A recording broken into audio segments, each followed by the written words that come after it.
Ben, thank you very much for joining us. So after a long career in the US, you're now relocating to the UK, where you studied for your degrees. What has prompted your return? It's really difficult for me to continue doing work in attribution science in the United States in 2026. I'm a scientist working on identification of human fingerprints on climate is in my lifeblood. It's part of who I am. It's part of what I've done for the last 40 years. The notion of not being able to do that work anymore in the United States is unacceptable to me. So that's one of the reasons why I'm moving to the UK, to continue to do work in trying to disentangle human and natural effects on climate. I'm also coming to the UK because my partner lives here and I want to be with her. In Trump's first term, you were at Lawrence Livermore National Laboratory. I wonder what impacts did you experience of a Trump administration when you were there? A number of impacts, and those impacts started right at the beginning of the first Trump administration. So Trump's nominee for the Environmental Protection Agency, Scott Pruitt, when he was nominated, had to go through Senate confirmation hearings. During those confirmation hearings, he was asked about the reality and seriousness of climate change. He responded that there had been no significant global warming since 1998. 1998 was a big natural El Nino, natural warming event, and Mr. Pruitt was cherry picking. He was saying, when I look at satellite temperature records of the temperature of the lower atmosphere, the troposphere, and only go back to 1998 and then march forward in time, I believe there's been no significant warming. That was wrong, demonstrably so. My colleagues and I at Lawrence Livermore National Lab were asked to investigate Mr. Pruitt's claim. We did. We published a paper in 2017 in Journal of Climate showing that that claim was wrong, even if one did the cherry picking and forgot about the pre-1998 portion of the satellite temperature record. The LA Times reported on our Journal of Climate paper, and I think it's fair to say that the Trump administration did not like that we had fact-checked Mr. Pruitt and did not like that we had shown that his on-the-record statement to the US Senate was wrong. That incident led to a complaint by the Trump Department of Energy, the primary funder of Lawrence Livermore National Lab, to the director of Lawrence Livermore National Lab. The director asked for a meeting with me, and during that meeting told me that the Trump administration was in a position to cut my funding for detection and attribution research at Livermore, and indeed to cut funding for Lawrence Livermore National Lab. In the end, the Trump administration did cut the funding for my research and my group's research in climate change detection and attribution. In my opinion, that was a direct result of doing science, fact-checking Mr. Pruitt. The administration didn't like that, and they didn't like the result of the fact-checking. So how were you able to kind of continue your research at the time? I was able to continue my research by cutting down the amount of time that I was actually paid by the Department of Energy. So essentially, I reduced my time at Livermore in order to allow my younger colleagues to continue to do this critically important work. At the time of these cuts, I had been in my position at Livermore for nearly 3 decades. I was at the tail end of my career. They were not. My younger colleagues were not. And I wanted them to continue to have sufficient funding to do this work. And kind of fast forward to this Trump second term, and there have been reported cuts to climate science and related programs at the EPA, NCAR, NOAA, NASA. I wonder which of these concerns you the most?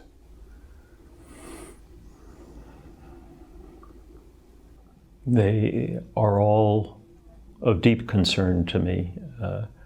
I would say the administration, the second Trump administration, has engaged in a systematic attempt to dismantle climate science, and not only climate science in the United States.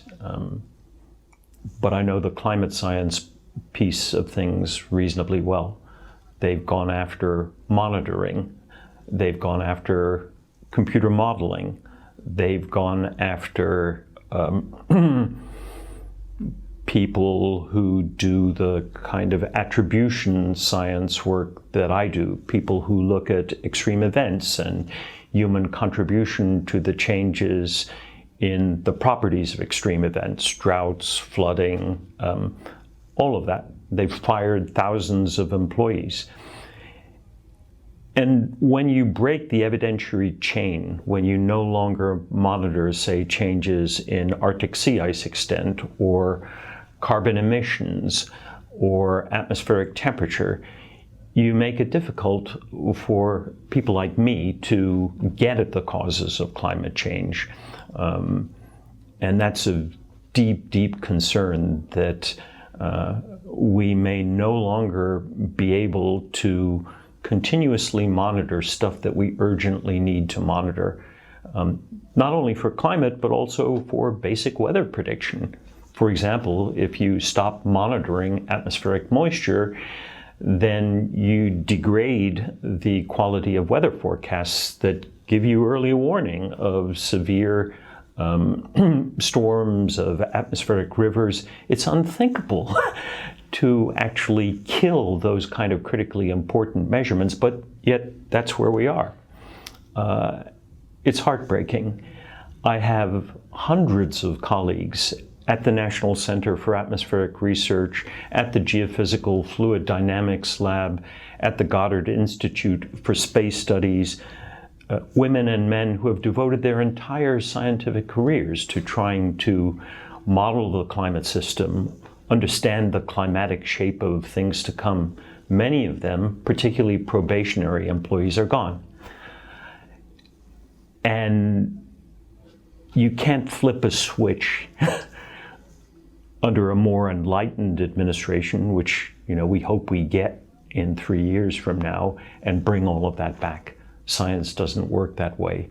Many of the best and the brightest will leave the country and will go to Europe or go to China or go to Japan or Australia. They will leave the United States. They will see no future for themselves there. Or they won't even come to the country to study, to do degrees. And that loss of talented, dedicated researchers is heartbreaking. That's the only word for it. You mentioned obviously a lot of the programs that have been cut, for example, monitoring. Do you think other countries can step into the void? And kind of, if so, who and how? I hope so.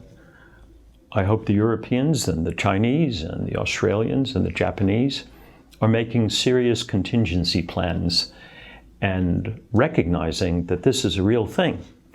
The Trump administration is going to turn off satellites. They've announced their intent to severely cut NASA and go after things like the orbiting carbon observatory and other remote sensing systems that make measurements that they don't like.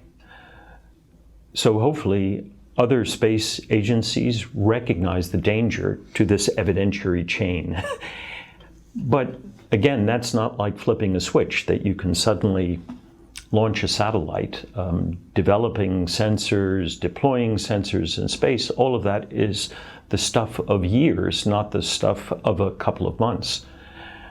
But I hope that these kind of discussions are going on at the highest level in countries that recognize the value of information. Not only for climate, but for basic weather forecasting. If the US no longer is willing to lead, is no longer willing to invest in basic monitoring of weather and climate, other countries have to try and fill the gap. Shortly before Trump won his second term, you wrote that his election risks trapping the US and the planet in an eddy of ignorance. I wonder what your reflections are now that Trump is in power. We're in that eddy of ignorance in the United States. Clearly, this administration seeks to redefine reality itself, seeks in its public-facing websites, say NASA, EPA, to generate a picture of a world where climate isn't changing, or if it is, the changes are purely natural. They're due to the sun, volcanoes, orbital perturbations. Humans have no agency, have no discernible influence on climate. So they're creating an alternative universe in which human-caused fossil fuel burning has no impact on climate. And what do you even call that? Eddy of ignorance is too weak a term to describe that willful misrepresentation of the world we actually live in, of the climate we actually live in, of how it's changed, of how it's likely to change.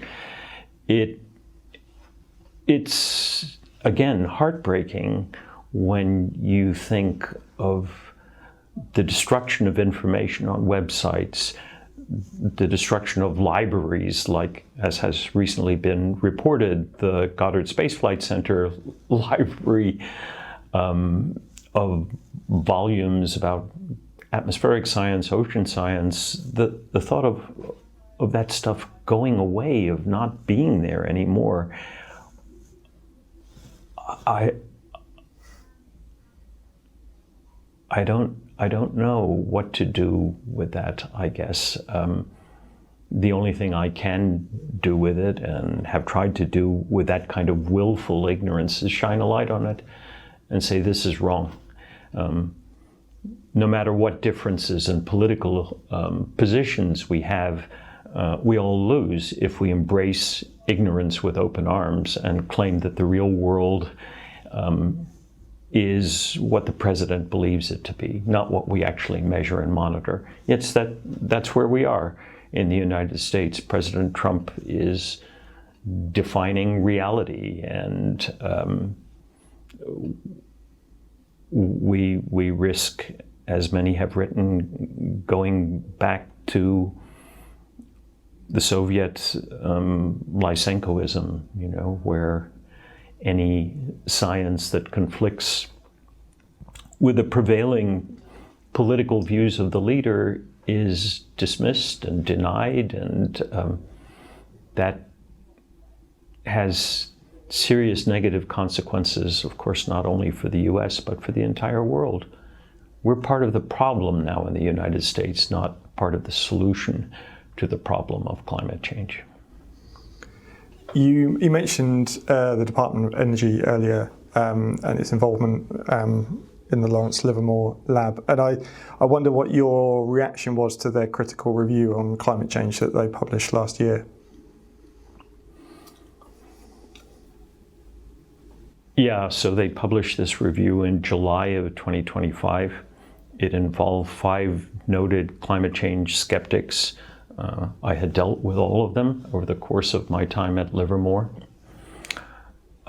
It was not a surprise that the administration was going to try and come up with some counter-narrative to IPCC and national climate assessments. But what did surprise me was just how brazen and blatantly wrong bits of it were. So I'll give you an example. Chapter 5.5 of this Department of Energy Climate Working Group review dealt with temperature changes in the stratosphere. And it touched on work that my colleagues and I had done and published, most recently in 2023 in a paper in Proceedings of the National Academy of Sciences. And the DOE report cited our 2023 paper and said that we had not found a human fingerprint on climate. We had found the most convincing evidence yet of a human fingerprint on the structure of atmospheric temperature. This predicted fingerprint of warming of the lower atmosphere and cooling of the upper atmosphere, predicted by Suki Manabe back in 1967. We had found it in satellite measurements of atmospheric temperature change, and we had found that this signal was particularly clear where Manabe had predicted back in 67 that it would be clear, right in the upper stratosphere. The Department of Energy, in saying you didn't find a fingerprint, was essentially doing the equivalent of something like this. The walls here in this room are white. They're essentially telling you, no, they're not white, they're black. What do you do with something like that when someone mischaracterizes your own work and the work of your colleagues, sober, mature science that you've spent decades doing, and fundamentally turns it on its head in an official government report for a specific political purpose? You know, the report was released on the same day as EPA Administrator Lee Zeldin announced his intent to repeal the 2009 endangerment finding, the finding that emissions of greenhouse gases through their effect on temperature and through temperature effects on air pollution materially harm human health. So this report fed into that political goal of wanting to repeal the endangerment finding, and our science is being misrepresented to support that political goal. That was pretty shocking to me, that it would be so blatant. There was no pretense really of trying to get the science right. And the example that I just mentioned with our vertical fingerprint work with atmospheric temperature is only one example of many dozens that the Dessler report, this takedown, and Carbon Brief's own takedown of the many errors in the DOE report showed. This was a pattern of behavior. My job is about pattern analysis, and there was a pattern in the DOE report of trying to misrepresent well-understood science.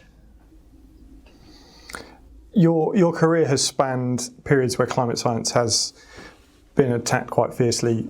Look back to the time of Kyoto in the 90s or climategate at the end of the 2000s. What parallels or differences do you see today?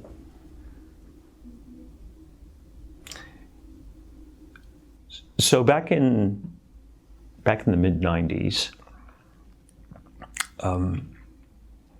the attacks focused on the IPCC's second assessment report.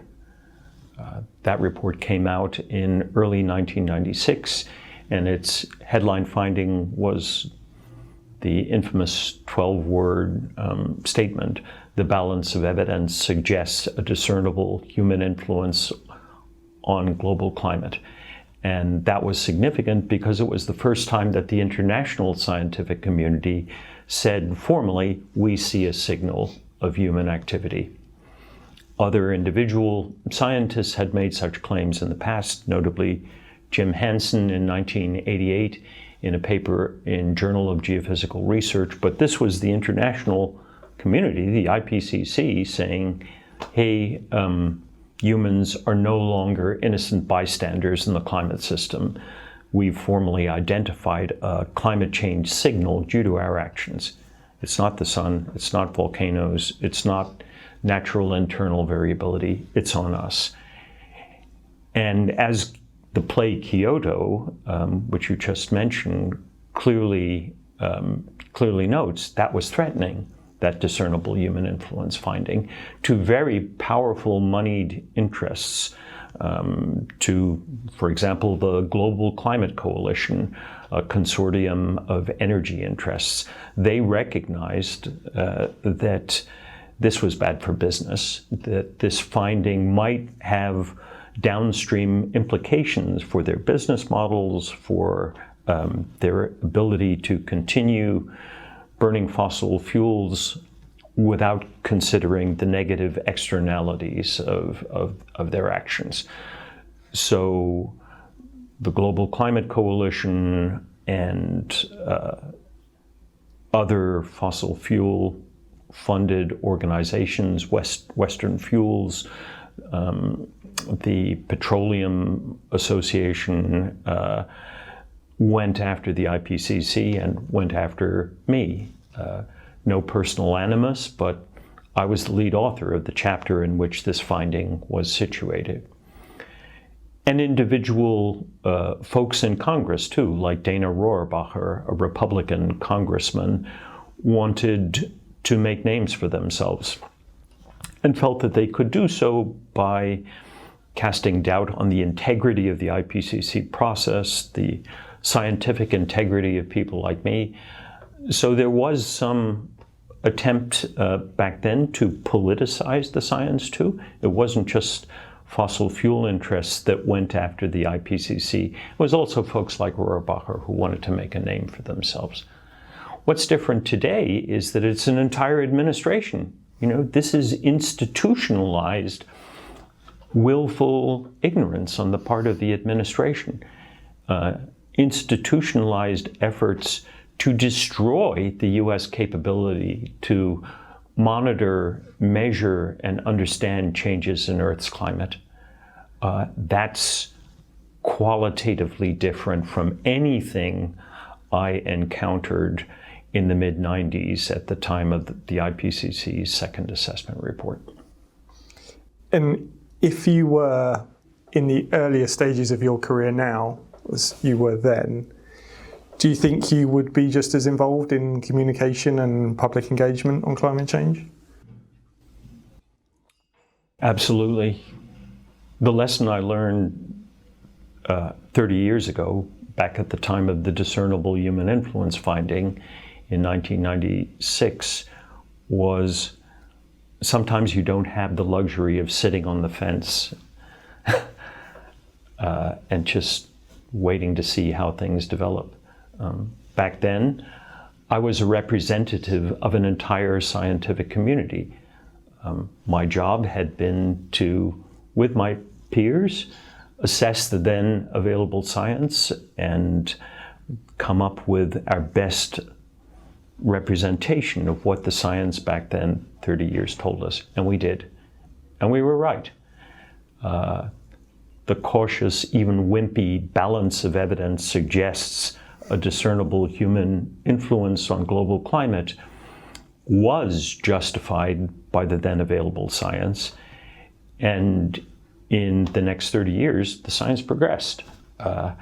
Better models, longer data records, better fingerprint techniques for disentangling human and natural effects on climate, more scientists involved in this kind of work all over the world, leading to the word unequivocal. It is now unequivocal, as the IPCC judged in its 2021 sixth assessment report, that there are human fingerprints all over Earth's climate system, atmosphere, oceans, land surface.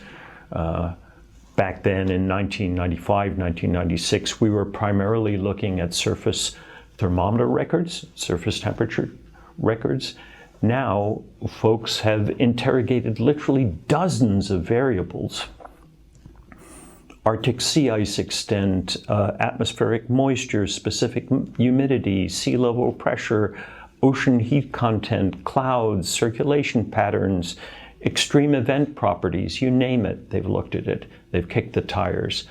They've used pattern recognition methods to assess whether purely natural influences can explain the changes in each of those independently measured variables.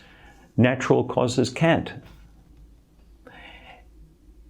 And that's the frustration, I would say, this disconnect between this much more mature understanding of causes now in 2021 and this willful ignorance that we see in the Trump administration, where the president of your own country refers to all of the work that you've done and your colleagues have done as a con job.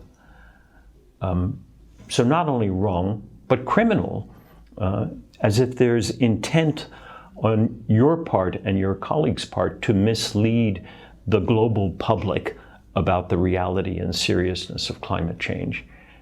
The only response, in my opinion, is you have to, as a scientist, push back against that. If you don't, if you remain silent, then really bad stuff happens. And I think that's true for our democracy as well. If good people remain silent when there are serious challenges facing science and democracy, we all lose. So what would be your advice to climate scientists in the US today, particularly those leading the organizations kind of under attack?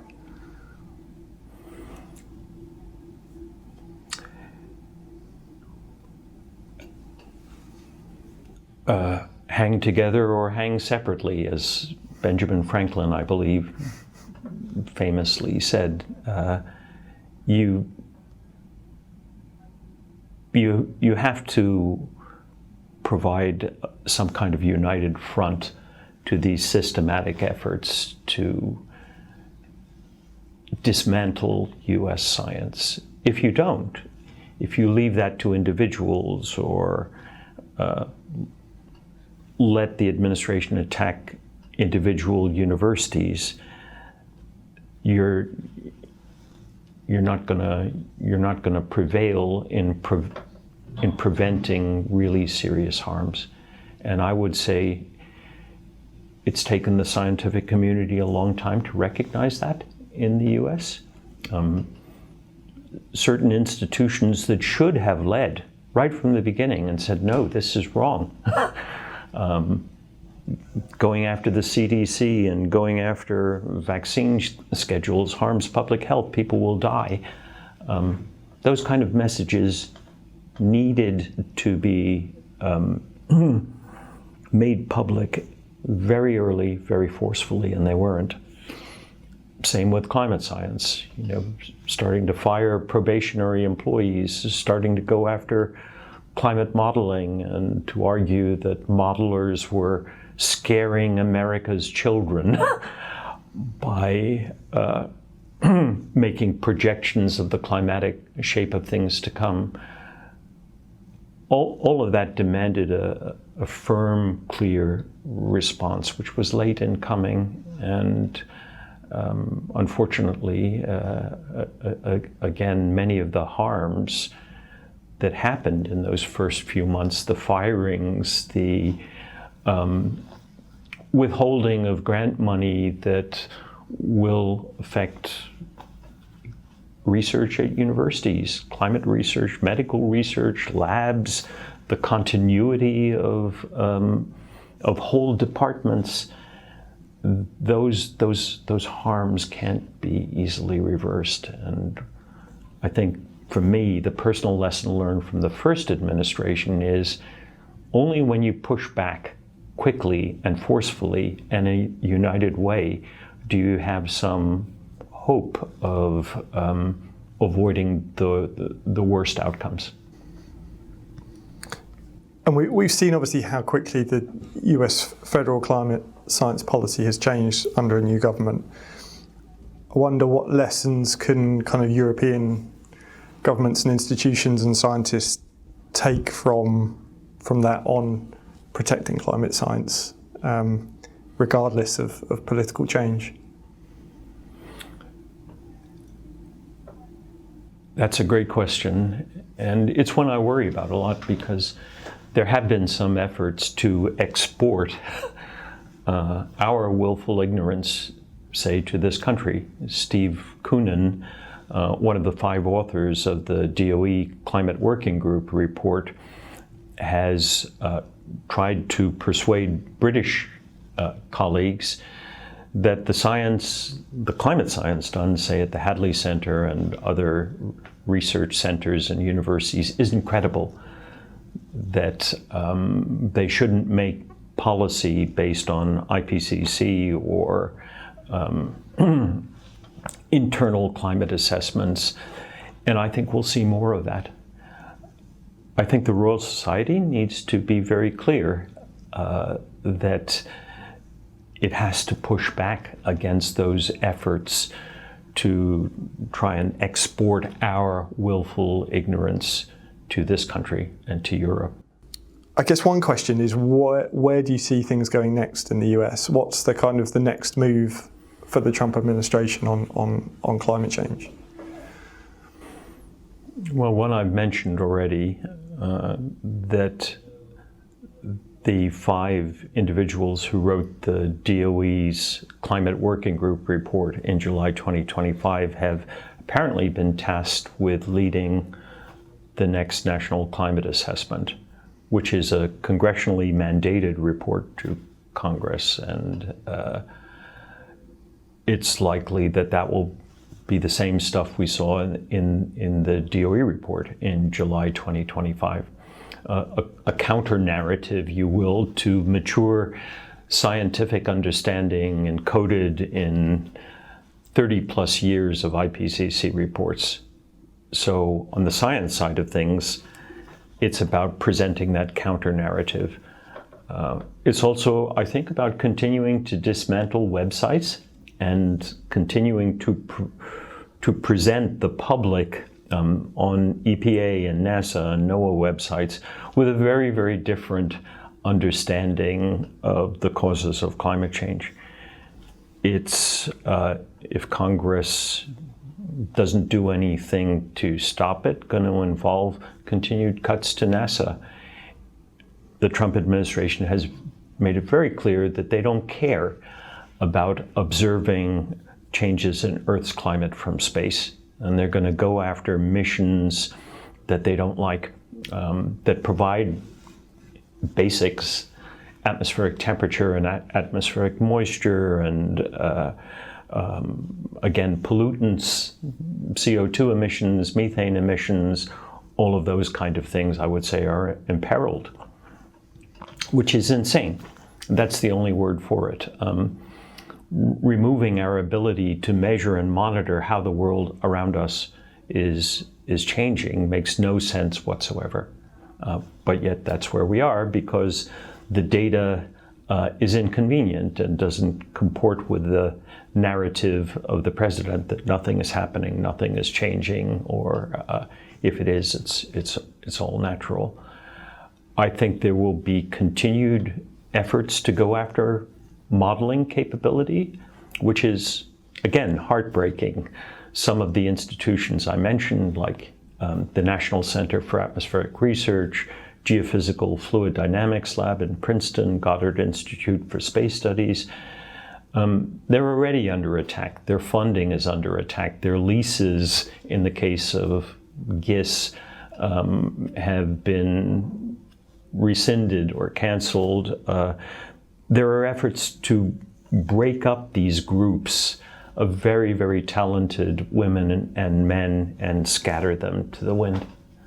I think that's going to continue, and what will be important will be to see whether Congress pushes back against these things, or is fearful of incurring Trump's wrath and allows this sort of stuff to continue. Internationally, I think the US is not going to engage with IPCC or UN Framework Convention or COPs. They don't care. All they care about is exporting US and now Venezuelan oil, presumably, and they don't care about advancing climate science or any kind of science, really, which is an unbelievable thing to say coming from a country where science has, since the end of the Second World War, been an integral part of the country, of its development, of its economy, of its future. Now we're turning away from science in the US. It's like we're handing the baton of leadership to you and saying, here, we're done leading in climate science, medical science. You lead now, rest of the world. We're going to go back and try and make the horse and buggy great again. What do you see happening to the endangerment finding? I think the EPA administrator, Lee Selden, has right from the beginning intended to rescind the endangerment finding, following Trump's lead and following the guidance of Project 2025. There are powerful interests in the United States that right from the beginning have argued the endangerment finding is bad for business. So get rid of it. This should be an important thrust of the second Trump administration, and it has been right from the beginning of the administration.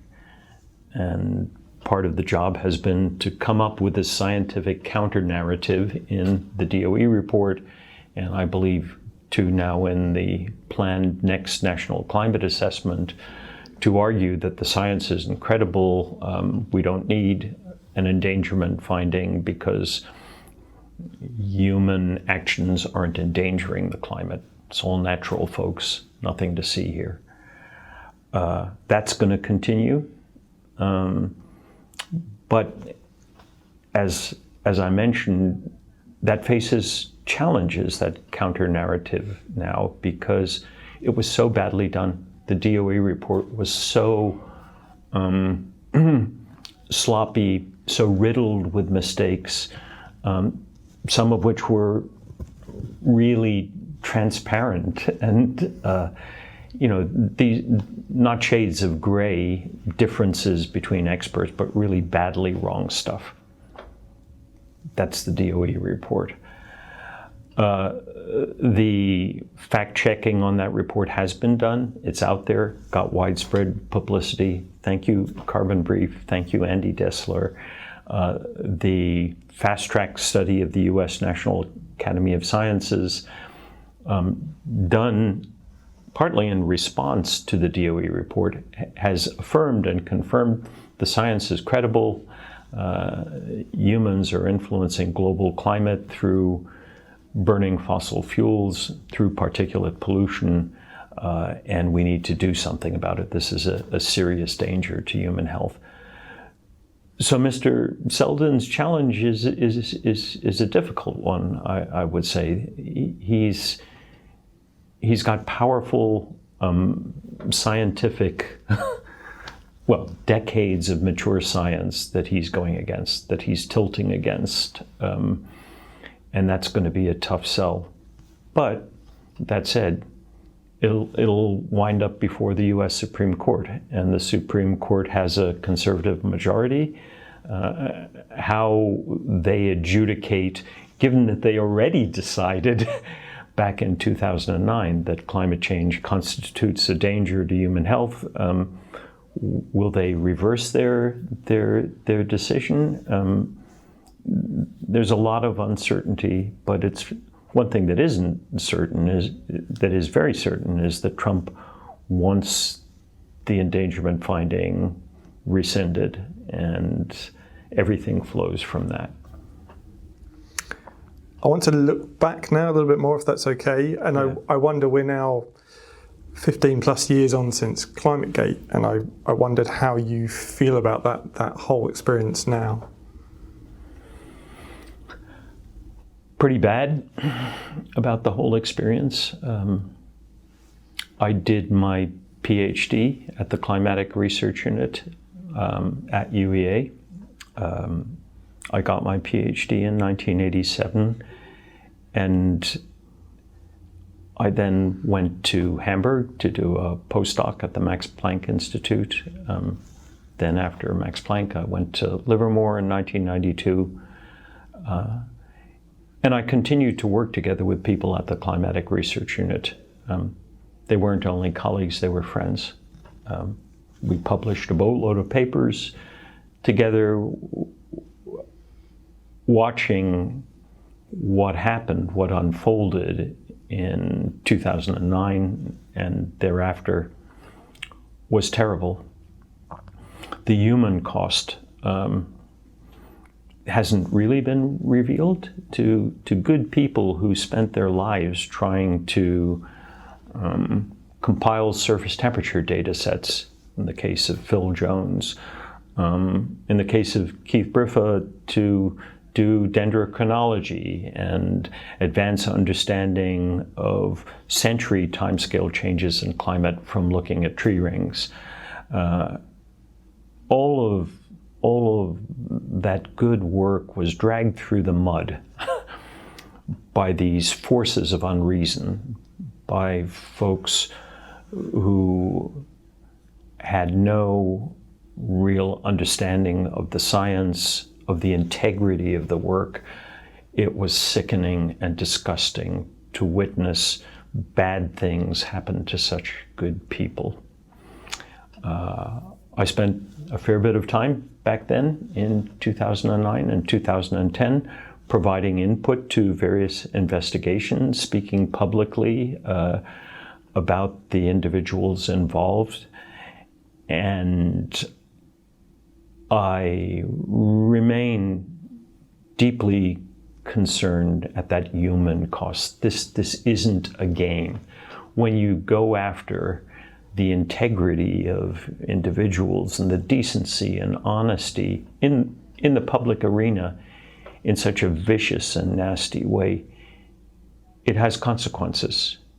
Some of those consequences aren't visible to people on the outside who don't know folks like Phil Jones and folks like Keith Briffa and others deeply involved in ClimateGate, folks like Michael Mann. But those consequences, those personal consequences, are very real. And I'm concerned that that's where we're going again. You know, that the way forward, say, for the Trump administration is to challenge the integrity and decency and honesty and motives of climate scientists, as is occurring with use of incendiary language like con job. That's where we're going again. How do you think that public trust in climate science and scientists compares now to back then? Well, language matters, words matter. That's been a lesson of mine, a lesson I learned back in 1995 with those 12 words, with the discernible human influence finding. So when there's this drumbeat of incendiary language, con job, hoax, conspiracy, again and again and again, it erodes public trust in science and scientists. Well, the president surely wouldn't be saying these things if there weren't something behind them. These folks have huge megaphones that they can exploit on a daily basis. They are in control of the levers of power now. Websites at NASA, NOAA, EPA. The president can address the UN General Assembly and use this kind of conjom language. You're all fools if you believe scientists. I have to believe that that has impact, cumulative impact. If you keep on doing it again and again and again, you can erode public confidence in science. And that's why part of my job, as I see it, is to be a public figure, to speak and to write about evidence. How do we know? How have we reached this time in history when we know that we're not innocent bystanders in the climate system? What's the nature of the evidence? Who gained it? How did they gain it? Do scientists look at alternate hypotheses? Could all be the sun, volcanoes, orbital perturbations, intrinsic variability. We have to do a better job explaining how we know and why it matters too. What's at stake here? This is likely, this 2025, to be the second or third warmest year ever. And over my lifetime, I've seen the signal of human-caused warming emerge from the noise of natural variability. We know it's real. We know that if we do nothing to reduce emissions of greenhouse gases, that signal is going to manifest more clearly every year. So it's critically important to speak science to power and continue to push back against this narrative of con job and hoax and conspiracy. But it's an uphill struggle, again, given that I can have an interview with you, I can write stuff in Scientific American, but the president can reach tens of millions of people every day. Just thinking about the media then, how do you think the media's coverage of climate science has changed over time? I think it's gotten better. Certainly back in the 90s, it was much more this binary he says, she says type things. Here's expert A, here's expert B, giving you some completely different view of a scientific question. I would say that the reporting is now much more focused on trying to understand the science, and rather than having dueling experts out there. Even in the United States, it's, we don't get Dick Lindzen or John Christie now, as we used to, on every story about warming and changes in sea ice. You don't get the counter narrative out there, and that's good, and that's really positive. Much of the reporting is now more in depth about what's going on with the Thwaites Glacier, or what's going on with sea level, and what are the drivers of sea level rise, and all of that is good and positive. And I do think that there's more effort to hold the administration accountable, the Trump administration accountable, for making incorrect claims.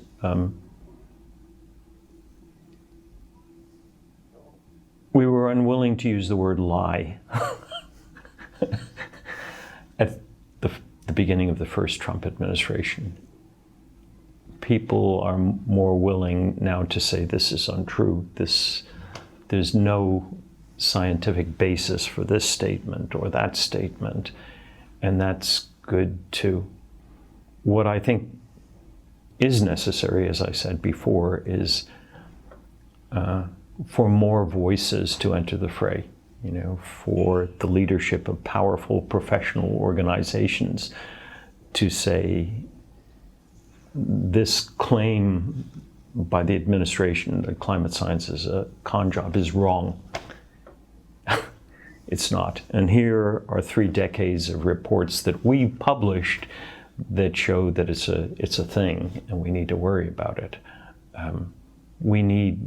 It can't be just individual voices there of a few climate scientists speaking about the reality and seriousness of climate change. So you obviously been heavily involved in all IPCC reports throughout the years. We're now at the early stages of their seventh assessment, and countries are still yet to agree on a timeline for publication of the assessment reports. And I wonder what you thought that says about the kind of state of climate politics today.